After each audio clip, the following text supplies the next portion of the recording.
কি বছর? তো মক্কার থেকে মদিনার থেকে মক্কায় মেহনত বেশি করছে, এরপর মক্কার মানুষ ইমান খুব কম সংখ্যক মানুষে আনছে। তো 10ম বছর এই সূরা হলো মাক্কি সূরা। তো 50 বছর 50 দিন, জন্মের 50 দিন আগের ঘটনা বয়ান করতেছি কি জন্মের 50 বছর পর, অর্থাৎ নবুয়ত পাওয়ার 10 বছর পরে। তো বলতেছেন আলাম তারা কাইফা ফাআলা রাব্বুকা বিআসহাবিল ফিল। আলাম তারা, হে নবী আপনি কি দেখেন নাই? কাইফা ফাআলা আই ফেলিন, যে কি করেছেন, রব্বুকা আপনার রব, বিআসহাবিল ফিল হস্তি বাহিনীর সাথে। এটা কি দেখার কথা? হ্যাঁ, জন্মের আগের ঘটনা দেখবে কেমনে? আলাম তারা, নবী আপনি কি দেখেন নাই? এইটাই কি অর্থ? আপনি কি দেখেন নাই যে আপনার রব এই হস্তি বাহিনী যারা কাবা ধ্বংস করতে এসে এদের সাথে কি ব্যবহার করছে? নবী কয় আল্লাহ, এই ঘটনা আমার জন্মের আগে, এই ঘটনা আমি দেখবো কেমনে? আমার তো দেখার কথা না। মুফাসসিরিনে কেরাম আলাম তারা, তারার অর্থ নিয়েছে তাসমা, আয় আলাম তাসমা কাইফা ফাআলা রাব্বুকা বিআসহাবিল ফিল। ও নবী আপনি কি আপনার দাদার কাছেও শুনেন নাই? আপনার চাচা আবু তালিব কি বলে নাই? আপনার গোষ্ঠীর লোক মক্কার কুরাইশরা কি আপনাকে এই ঘটনা শুনায় নাই? কেউ কেউ নেছে কি আলাম তারার অর্থ নেছে আলাম তাসমা, আপনি কি শোনেন নাই?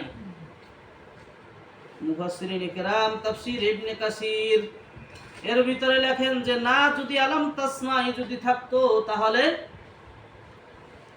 যদি শোনার অর্থই নিত, তাহলে তো আল্লাহ তাআলা এই শব্দ দিয়েই নাজিল করতেন যে আলাম তাসমা কাইফা ফাআলা রাব্বুকা বিআসহাবিল ফিল, যে নবী আপনি কি শুনেন নাই? তাহলে তারা করছেন কেন? এটা নিয়ে বিশাল ব্যাখ্যা আছে, কারণ কোরআনের প্রত্যেকটা শব্দ নিয়ে মুফাসসিরিনে ইকরাম খুব সুন্দরভাবে ব্যাখ্যা বিশ্লেষণ করেন। তো তারা এর দ্বারা অর্থ বোঝা যায় যে নবীজি দেখছে, যার কারণে প্রশ্ন করে। মুফাসসিরিনে কেরাম একটা হাদিস নিয়ে আসছেন তারা অর্থ, এরপরে যে আপনি কি দেখেন নাই? অবশ্যই কেউ দেখছে, তার সাথে নবীর সাক্ষাৎ হয়েছে। আলাম তারা কাইফা ফাআলা রাব্বুকা বিআসহাবিল ফিল আলাম ইয়াজআল কাইদাহুম ফি তাদলিল।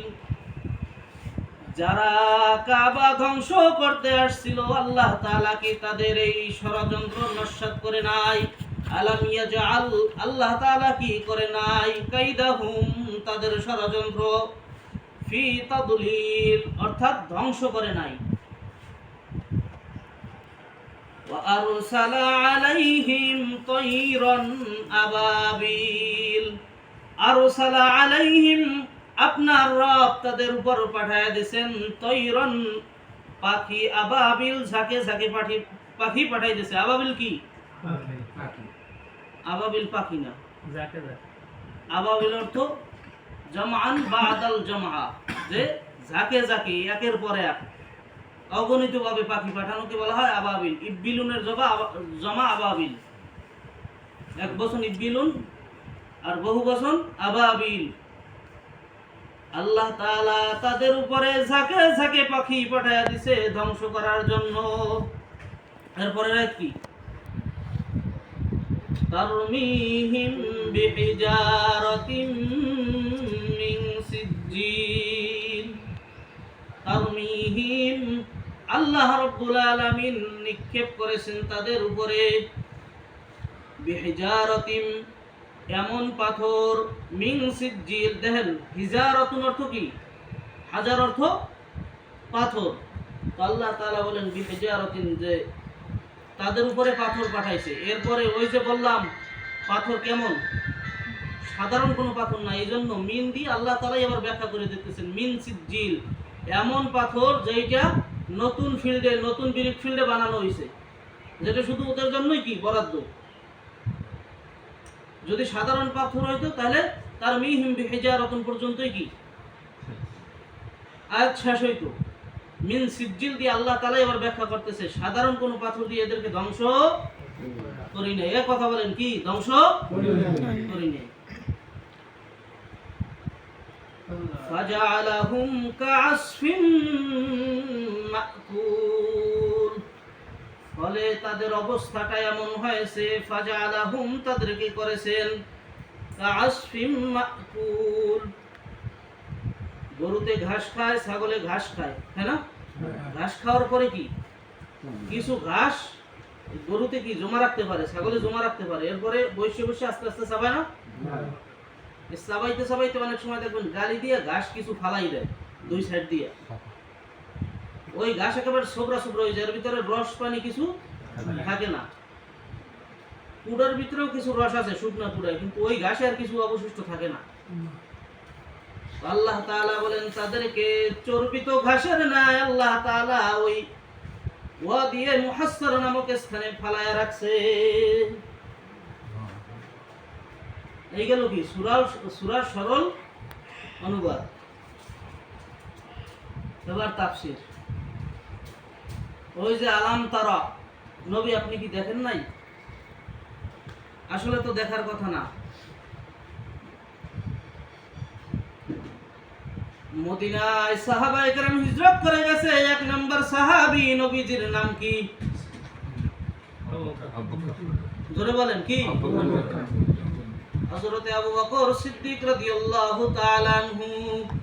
এই আবু বকর সিদ্দিক রাদিয়াল্লাহু তাআলা আনহু মদিনাতে যাওয়ার পরে মদিনায় বাড়ি বানাইছেন। মদিনায় আবু বকরের দুইটা মেয়ে, একটা মেয়ে হইল হযরতে আয়েশা রাদিয়াল্লাহু তাআলা আনহু, আর একজন মেয়ের নাম কি? আসমা রাদিয়াল্লাহু তাআলা আনহা। দুইজন মেয়ে হযরতে আসমা রাদিয়াল্লাহু তাআলা আনহা ছিলেন বড়, আয়েশা ছোট।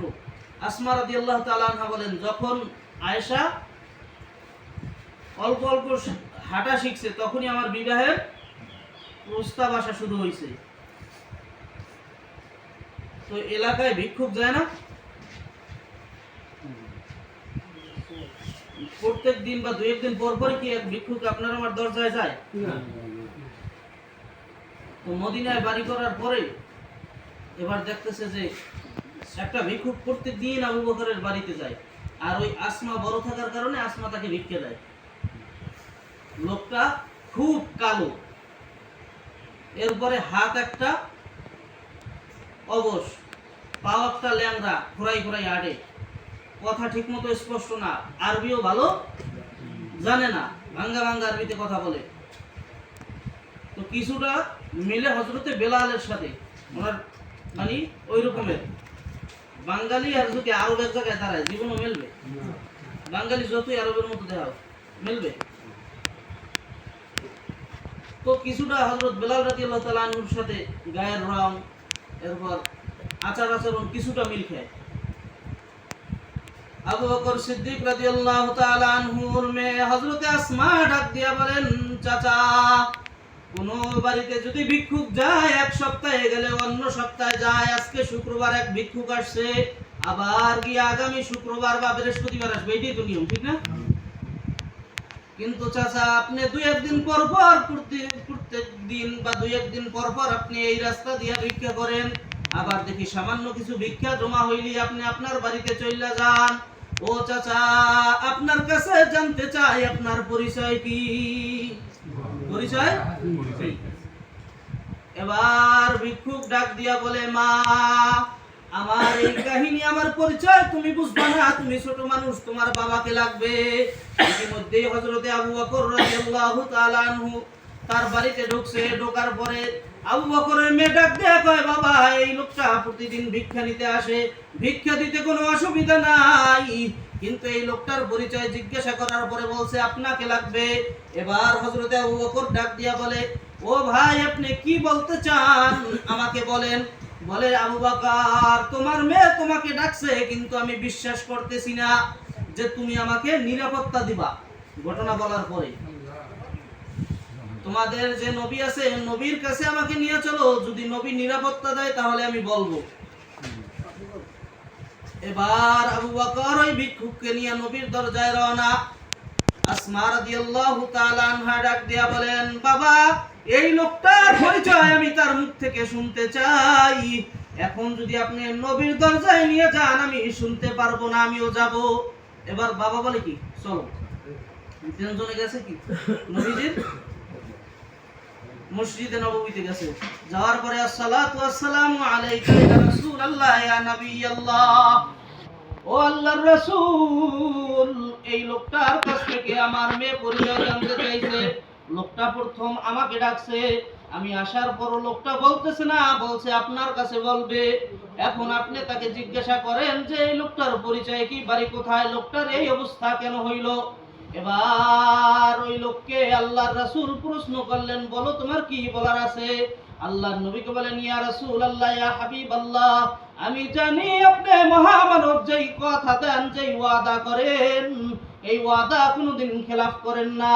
ইয়া রাসূলুল্লাহ ইয়া হাবিবাল্লাহ, আমি আমার ঘটনা বলতেছি, যদি আপনি আমাকে নিরাপত্তা দেন, আমার উপরে যদি আক্রমণ না হয়, তাহলে আমি আমার প্রকৃত ঘটনা বলবো। নবী বলে দিলাম, বলো তোমার ঘটনা। কেউ তোমাকে কোনো আক্রমণ করবে না, কেউ তোমাকে মারবে না। এবার আল্লাহর বান্দা দুই চোখের পানি ফেলাইয়া ডাক দিয়া বলেন, ইয়া রাসূলুল্লাহ ইয়া হাবিবাল্লাহ, যেই দিন আপনি দুনিয়াতে আসছেন ওই দিন আমি মক্কায় ছিলাম। আমি জানতাম আপনি আখিরি জামানার পয়গম্বর, কারণ আমি ওই দিন এমন কিছু আলামত দেখতে পাইছি, আমার বিশ্বাস হয়ে গেছে আপনি হবেন আখিরি পয়গম্বর। আমি ওই দিন থেকে আপনার উপর ঈমান আনছি। নবীজির জন্মের পরে কি করছে, এলো ঈমান আনছে। এরপরে নবী আপনার কাছে আসার সাহস করি নাই, কিন্তু আপনার উপরে দূর থেকে ঈমান আনছি। আপনার উম্মত, আপনার মুসলমান আবু বকর, ওমর, ওসমান যারা সাহাবী আছে, এদেরকে দেখা দেখা আমি ইবাদত যতটুকু পারি করার চেষ্টা করি। ইয়া রাসূলুল্লাহ ইয়া হাবিবাল্লাহ, আমি একজন মাযুর ব্যক্তি, আমার হাতের এই অবস্থা, পায়ের এই অবস্থা, আমার গায়ের রঙের সাথে আপনাদের কারো রং মিলে না। ইয়া রাসূলুল্লাহ ইয়া হাবিবাল্লাহ, আমার বাড়ি আরবে না, আমি আরবিয়ান না, এখানে দীর্ঘদিন যাবত আছি, যার কারণে কিছু কিছু টুকটাক আরবি শিখছি, আপনাদের সাথে চলতেছি। ইয়া রাসূলুল্লাহ, আমার বাড়ি হইল সেই ইথিওপিয়া। কোথায়? আফ্রিকায়। কোথায়? আফ্রিকার মানুষ কি পরিষ্কার? হ্যাঁ, আমার দেশের পাইলের কালি কি পরিষ্কার? আল্লাহ তাআলা তাদেরকে আকৃতি দিয়েছে ওই রকমের, আর ওইটাই তাদের সৌন্দর্য তাদের এলাকায়। ইয়া রাসূলুল্লাহ ইয়া হাবিবাল্লাহ, আমি বাদশা নাজ্জাশীর বাহিনী ছিলাম। নাজ্জাশী ও ইয়ামানের গভর্নর আব্রাহাকে কিছু সৈন্য দিছিল, 12টা হাতি দিছিল, মনে আছে? 12টা হাতির ভিতরে যেটা সব থেকে বড় হাতি, দেখবেন এই পশুর ভিতরে একটা নীতি আছে, যে এরা লিডার মাইনে চলে। আপনার যদি 10টা গরু থাকে, দেখবেন একটা গরু আগে আগে যায়, আর ওর পিছে পিছে সবাই যায়। বলে এই 12 হাতির ভিতরে সব থেকে যেটা বড় হাতি, এই হাতির নাম ছিল মাহমুদ। কি হাতির নাম কি ছিল? পশুর নাম শুনে অবাক হইতেছেন। কুত্তার নাম রাখে না আমাদের দেশে? বিড়ালের নাম রাখে না? হাতির নাম ছিল মাহমুদ। এই হাতি ছিল ওই দলের লিডার। এই আমি হাতি আগে আগে চালাইতাম, আর আমার সবাই অনুসরণ করত। ইয়া রাসূলুল্লাহ ইয়া হাবিবাল্লাহ, দীর্ঘদিন হাতি চালানোর কারণে আমি হাতির অভ্যাস সম্পর্কে জানি। হাতি যখন কোনো বিপদ দেখে সামনে আগায় না, হাতি যখন কোনো বিপদ দেখে তখন ঘাস পানিতে মুখ লাগায় না। ইয়া রাসূলুল্লাহ ইয়া হাবিবাল্লাহ, ইয়ামান থেকে আসার সময় আমি সবার আগে আগে হাতি চালাইছি। আমার হাতির পায়ের নিচে পড়ে ইয়ামানের অনেক খ্রিস্টান যুবকরা জীবন দিয়েছে, মনে আছে? হ্যাঁ, কিন্তু এই ওয়াদি মুহাসসার নামক জাবালে কুবাইসের নিচে যেই ময়দান আছে, ওখানে আসার পরে আমার হাতিয়ার সামনে আগায় না। আমি বুঝতে পারছি আল্লাহর ঘর কাবা এখানে ধ্বংস করা সম্ভব, এখানে বিপদ আছে। তখনই আমি আল্লাহর কাছে পানা চাইছি, মালিক তুমি যদি পুরো আব্রাহা বাহিনীকেও ধ্বংস করো, তুমি যেই ঘরকে ধ্বংস করার জন্য তাদেরকে ধ্বংস করবা, ও মালিক ওই ঘর, ওই কাবা বাইতুল্লাহর উসিলা দিয়া দোয়া করলাম, ও আল্লাহ এই বাইতুল্লাহর খাতিরে তুমি আমাকে এদের থেকে রক্ষা করো। এই কি ধ্বংসপ্রাপ্ত বাহিনীদের থেকে কি করো? রক্ষা করো, যাতে করে পরবর্তী যারা আসবে, তোমার ঘরের আশেপাশে যারা থাকবে, এদের কাছে আমি নিজে তোমার এই ঘরের আজমত, ইজ্জত আর বরকত, তোমার ঘরের পাওয়ার আমি বর্ণনা করতে পারি। তুমি আমাকে হেফাজত করো। বলে ইয়া রাসূলুল্লাহ, ইয়া হাবিবাল্লাহ, সন্ধ্যাবেলায় যখন আমি হাতির পিঠে ছিলাম তখনই আমার অবস্থা খুব খারাপ ছিল, নিজের ভিতরে অস্থির ছিল। এই থাকার কারণে আমি এই বাদশাহ আব্রাহার থেকে যখন একটু অন্ধকার হয়েছে আমি পালাইয়া গুহায় যাইতেছিলাম, কিন্তু এই আব্রাহা আমারে দেখে ফেলাইছে। দেখার পরে আবার আমারে কি করছে? হাতির পিঠে উঠাইছে। ইয়া রাসূলুল্লাহ, ইয়া হাবিবাল্লাহ, গভীর রাতে যখন এই পাখিগুলি আক্রমণ করে তখন কথা বন্ধ করি ভাই, কথা বন্ধ করি, ফ্যান নাই, আমরা সবাই দেখতেছি, আমারও ঘুমাইতেছে। কথার ভিতরে কথা কইলে কোন জায়গায় বললাম? পাখি আক্রমণ করতেছে। পাখি আক্রমণ করার সাথে সাথে ইয়া রাসূলুল্লাহ, ইয়া হাবিবাল্লাহ, আমি নামে দৌড় দিছি। দৌড় দিয়ে পাহাড়ে আশ্রয় নিছি, কিন্তু এই আশ্রয় নিতে যাই আমার উপরেও কিছু পাথর পড়ছে। এই সাইড দিয়ে একটা পাথর পড়ছে, পড়ার পরে আমার এই অবস্থা। ওই থেকেই আল্লাহু আকবার কইবেন না? সামান্য একটা পাথরে কি সারা জীবনের জন্য এক পাশ কি পঙ্গু হয়ে গেছে। এরপর আমার চোখের সামনে পুরা আব্রাহা বাহিনী ধ্বংস হয়ে গেছে। আব্রাহার ব্যাপারে কাহিনী হইল যাইয়া, কেউ কেউ বলে যে আব্রাহা ওই জায়গায় মাটির সাথে মিশে গেছে, আর কেউ কেউ বলে না, আব্রাহা নিজে ইয়ামানে পালাই যাইতে সক্ষম হয়েছে, কিন্তু যাওয়ার পরে কিছুদিন পরেই ওই যেই জায়গায় পাথর লাগছে ওই জায়গা দিয়ে পছন্দ ধরে পশ্চিম পশ্চিম মরে গেছে। ওর কাছাকাছিও কেউ যাইতে পারে নাই দুর্গন্ধে। ইয়া রাসূলুল্লাহ, ইয়া হাবিবাল্লাহ, আমি নিজ চোখে তখন ওই ঘটনা দেখছি। এখন হয়েছে কয়জন? নাসের, আবু তালেব আর ওই বাহিনীরই একজন।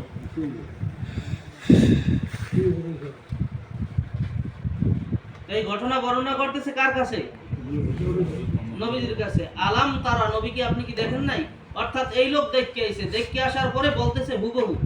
তো দেখা হয়ে যায় কিনা? হ্যাঁ, একজনে শুনছে, কুরাইশরা শুনছে যে ধ্বংস হয়েছে, ধ্বংসের সময় তারা কেউ দেখে নাই, কিন্তু এই লোক তো সরাসরি ওই ওদেরই বাহিনী, এই লোককে তো দেখছে যে ধ্বংস কিভাবে হয়। তার একটা সাইড তো আল্লাহ তাকে রসুলকে দেখাইছে, দেখাইছে না? এক সাইড যে ধ্বংস হয়েছে এটা আল্লাহ রসুলকে দেখাইছে না ওই লোকের মাধ্যমে। তো এবার আসি, আলাম তারা কাইফা ফাআলা রাব্বুকা বিআসহাবিল ফিল। এই যে নবীকে বললেন যে ইয়া রাসূলুল্লাহ, আপনি কি দেখেন নাই যে আপনার ধ্বংস কিভাবে হয়েছে এই হস্তি বাহিনী? তো এই হস্তি বাহিনীকে তো আল্লাহ তাআলা নবীকে দেখাইছে, যার কারণে কি আলাম তারা বলাই এর ভিতরে কোনো তাফসীরের দরকার নাই। আলাম তাসমা, এটার হলো যে আপনি কি শুনেন নাই, এটা হলো দুর্বল কল। আলাম তারাই যথার্থ, যেই শব্দ আছে আল্লাহ তাআলা তোর বেহুদা কোনো শব্দ দেয় নাই, দিছে। এবার ওই লোক বলতেছে ইয়া রাসূলুল্লাহ, ইয়া হাবিবাল্লাহ, ওই দিন থেকে আমি অপেক্ষায় ছিলাম কখন আপনি নবুয়ত প্রাপ্ত হবেন, আপনার কাছে আসব, কিন্তু আসার সাহস হয় নাই, আসার সাহস হয় নাই। আমি আবু বকর, ভাই আবু বকরকে এইভাবে বাহানা দিয়ে আপনার কাছে আমাকে নিয়ে আসতে বলছি।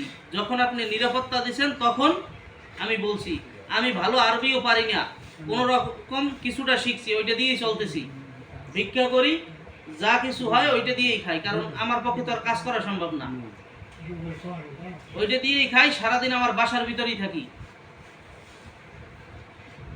এই হলো আলাম তারার ব্যাখ্যা। একটু সময় দিন, তা বাসা চাবি না। কয়টা বলছে? সিদ্দিন, পাথর কি দিয়ে বানানো?